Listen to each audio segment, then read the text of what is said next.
एक महीने बाद भारत के चोल राज्य के राजा अर्जुन को राजकुमारी कुमुद का संदेश मिलता है। वह अपने कक्ष में बिस्तर पर लेटे हुए हैं।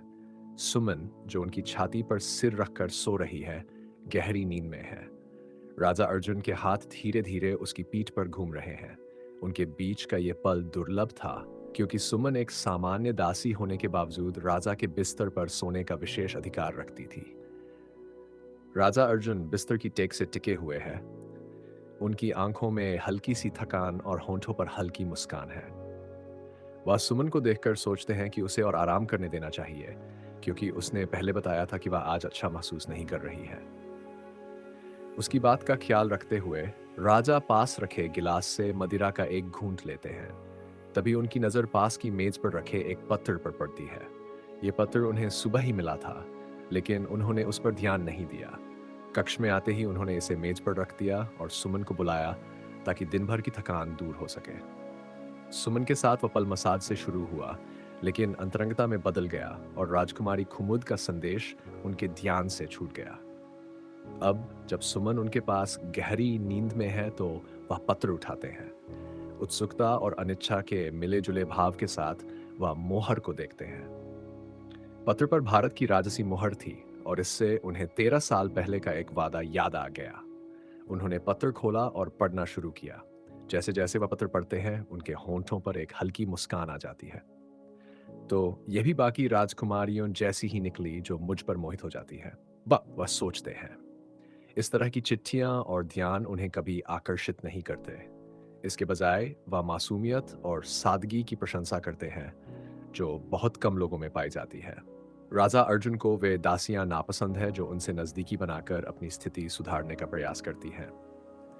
लेकिन सुमन उनसे अलग थी। उसकी मासूमियत और उसकी आंखों की झिझक, जो हर पल एक शर्म से भरी रहती थी, उन्हें खास लगती थी।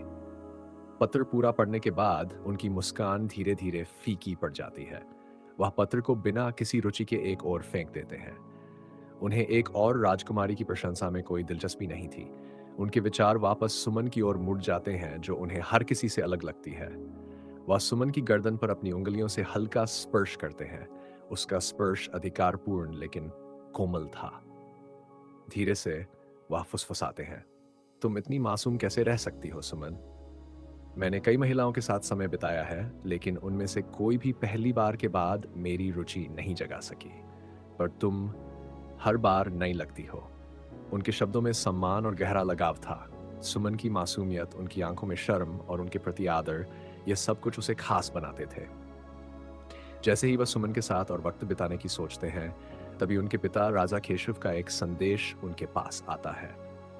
उन्हें तुरंत बुलाया गया है। एक और संदेश भारत के किसी राज्य से आया था।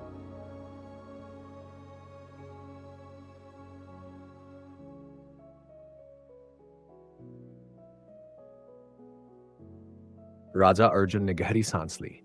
वह जानते थे कि कर्तव्य से मुंह मोड़ना संभव नहीं है। उन्होंने जल्दी से कपड़े पहने और सुमन के पास जाकर उसके माथे पर हल्का सा चुंबन किया। धीरे से बोले, आराम करो सुमन, मैं जल्दी वापस आऊंगा।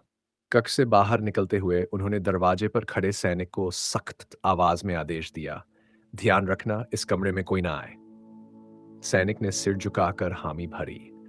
राजा अर्जुन अपने पिता राजा केशव के कक्ष की ओर बढ़ गए। चलते समय उनके मन में कई बातें घूम रही थीं। एक तरफ राजकुमारी कुमुद का संदेश था, जो 13 साल पुराने वादे की याद दिला रहा था, और दूसरी तरफ उनके पिता की उम्मीदें थीं। कर्तव्य और अपनी भावनाओं के बीच उलझते हुए राजा अर्जुन ने तय किया कि जो भी फैसला होगा वह सोच समझकर करेंगे। उनके कदम तेज थे, लेकिन दिल में एक अजीब सी बेचैनी थी। अंधेरे कमरे में राजा केशव राजा अर्जुन से मुखातिब होते हैं। अब समय आ गया है कि तुम अपना वादा निभाओ अर्जुन। तुम्हें राजकुमारी कुमुद से शादी करनी ही होगी, ताकि भारत के साथ हमारा गठबंधन मजबूत हो सके। राजा अर्जुन क्रोधित होते हैं। मैं इन चीजों में नहीं हूं पिता। मैं अपने राज्य पर ध्यान दे रहा हूं, इन गठबंधनों पर नहीं। उन्होंने गर्व से विरोध किया। लेकिन इन गठबंधनों का महत्व है हमारे राज्य की सुरक्षा और समृद्धि के लिए। राजा केशव सख्त आवाज में कहते हैं, तुम अपनी जिम्मेदारियों को नजरअंदाज नहीं कर सकते। राजा अर्जुन की आंखें निर्णय से चमकती हैं। मैं अपनी स्वतंत्रता का बलिदान नहीं करूंगा किसी ऐसे व्यक्ति के साथ शादी के लिए जिसे मैं नहीं जानता। मैं खुद अपने फैसले लूंगा। राजा केशव का चेहरा कठोर हो जाता है। तुम्हारा कर्तव्य पहले आता है अर्जुन, उन्होंने जोर देते हैं। ये शादी हमारे राज्य की स्थिरता के लिए जरूरी है। तुम्हें राजकुमारी कुमुद से शादी करनी ही होगी, चाहे तुम इसे पसंद करो या नहीं। राजा अर्जुन अपनी मुट्ठियां भींचते हैं। उसकी क्रोध स्पष्ट है। मैं एक शादी के लिए मजबूर नहीं होने वाला जिसे मैं नहीं चाहता। मैं अपने जीवन को अपनी शर्तों पर जीऊंगा पिता।